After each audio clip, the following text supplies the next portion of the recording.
राधे राधे मित्रों, आज हम आपको गीता के विषय में बताएंगे। हम आपको बता चुके हैं कि कौन से कर्म हैं जो गीता में भगवान श्री कृष्ण ने बताए हैं कि मनुष्य को त्याग कर देना चाहिए। वो 7 प्रकार के ऐसे कर्म हैं जिनको मनुष्य को सर्वथा त्याग कर देना चाहिए। हम आपको बता चुके हैं वीडियो में। अब हम आपको बताएंगे अधिकारी। अब यह प्रश्न रह जाता है कि गीतोक्त सांख्य योग और कर्म योग के अधिकारी कौन हैं। गीतोक्त सांख्य योग और कर्म योग के अधिकारी कौन हैं? क्या सभी वर्णों और सभी आश्रमों के तथा सभी जातियों के लोग इनका आचरण कर सकते हैं, अथवा किसी खास वर्ण, किसी खास आश्रम तथा किसी खास जाति के ही लोग इसका साधन कर सकते हैं? इसका यह उत्तर है कि यद्यपि गीता में जिस पद्धति का निरूपण किया गया है वह सर्वथा भारतीय और ऋषि सेवित है, तथापि गीता की शिक्षा पर विचार करने पर यह कहा जा सकता है कि गीता में बताए हुए साधनों के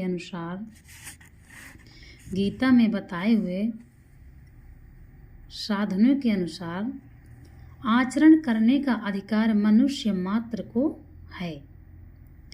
जगत गुरु भगवान श्री कृष्ण का यह उपदेश समस्त मानव जाति के लिए है, किसी खास वर्ण अथवा किसी खास आश्रम के लिए नहीं है।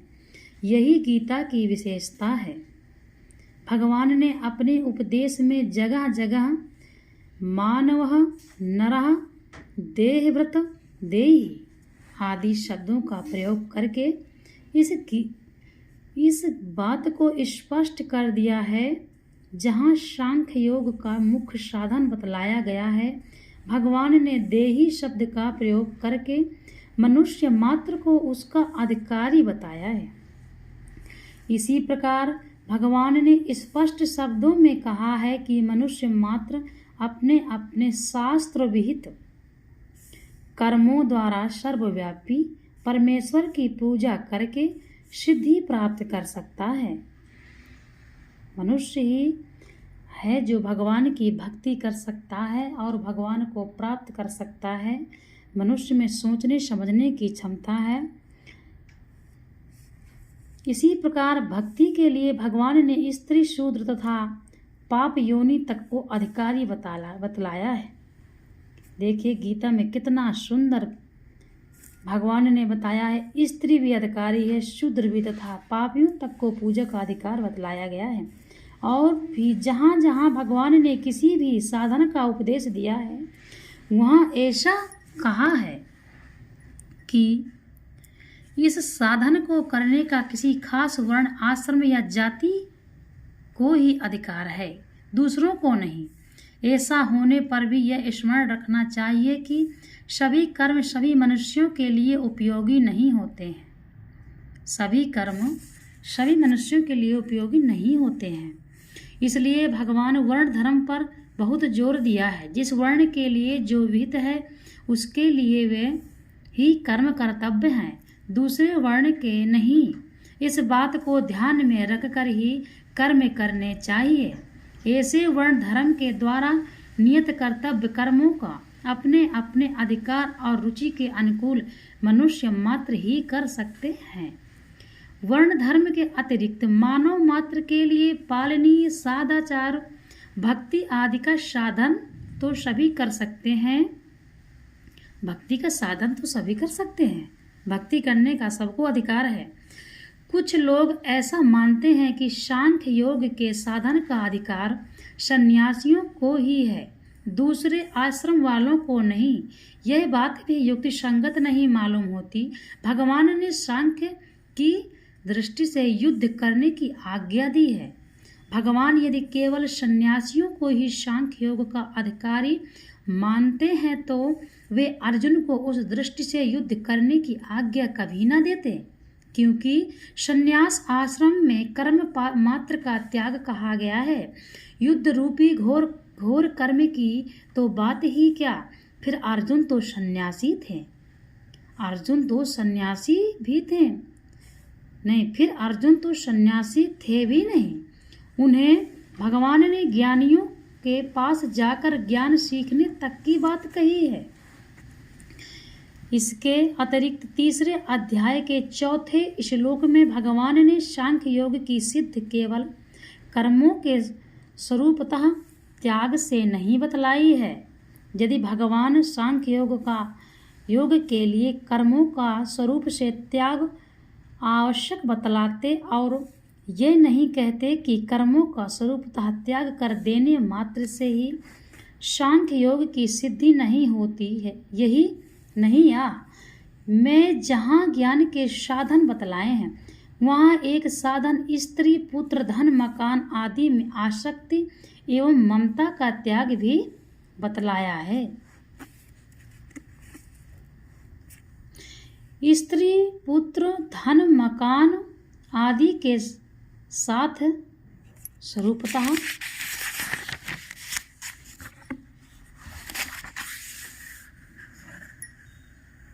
संबंध होने पर भी उनके प्रति आसक्ति एवं ममता के त्याग की बात कही जा सकती है। संन्यास आश्रम में इनका स्वरूप से ही त्याग है। ऐसी दशा में यदि सन्यासियों को ही ज्ञान योग के साधन का अधिकार होता तो उनके लिए यह इन सब के प्रति आसक्ति और ममता के त्याग का कथन अनावश्यक था। बोलिए भक्तवत्सल भगवान की जय। तीसरी बात यह है कि 18वें अध्याय में जहां अर्जुन ने खास संन्यास और त्याग के संबंध में प्रश्न किया है वहां भगवान ने संन्यास के स्थान पर सांख्य योग का वर्णन ही किया है।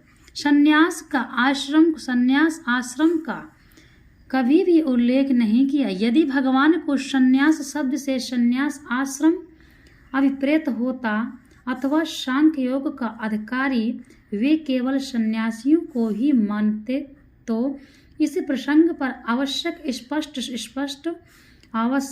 उसका स्पष्ट शब्दों में उल्लेख करते।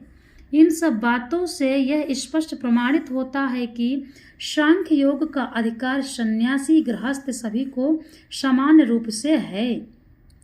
जहाँ इतनी बात अवश्य है कि सांख्य योग का साधन करने के लिए संन्यास आश्रम में सुविधाएं अधिक हैं, इस दृष्टि से उस आश्रम को गृहस्थ आश्रम की अपेक्षा सांख्य योग के साधन के लिए आवश्यक ही अधिक उपयुक्त कह सकते हैं। कर्म योग के साधन में कर्म की प्रधानता और स्ववर्णोचित विहित कर्म करने की विशेष रूप से आज्ञा बल्कि कर्मों का स्वरूप से त्याग इसमें बाधक बतलाया गया है।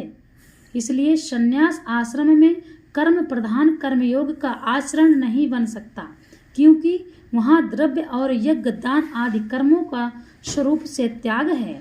किंतु भगवान की तो भक्ति सभी आश्रमों में की जा सकती है, अतः भक्ति प्रधान कर्मयोग सभी आश्रमों में बन सकता है। कुछ लोगों में यह भ्रम फैला हुआ है कि गीता तो साधु सन्यासियों के काम की चीज है, गृहस्थों के काम की नहीं।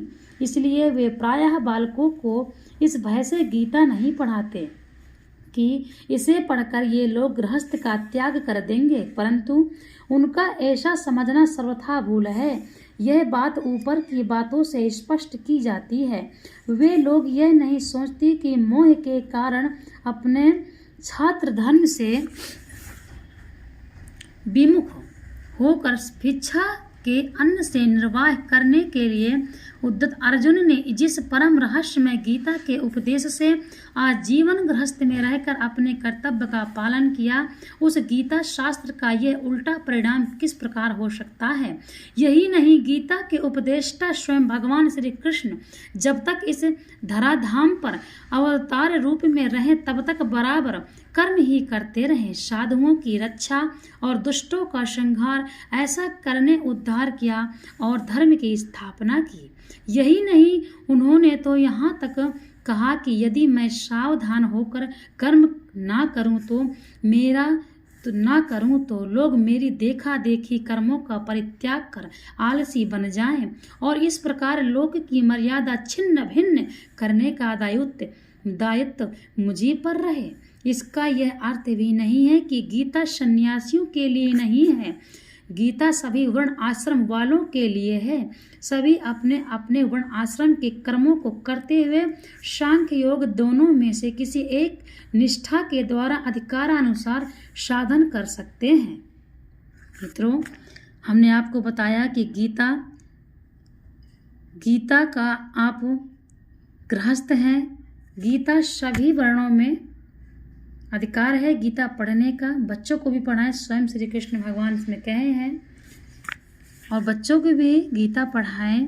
मित्रों, बहुत ही अच्छा श्री कृष्ण भगवान ने हमें इसमें सीख दी है, जो कि बहुत ही शुद्ध सरल शब्दों में श्री वेद व्यास जी ने इसमें स्पष्ट किया, जो आज हम पढ़ पा रहे हैं। अब अगले वीडियो में मैं आपको बताऊंगी गीता में भक्ति। ठीक है, तो एक बार बहुत ही हृदय से बोलिए, श्री कृष्ण कन्हैया लाल की जय।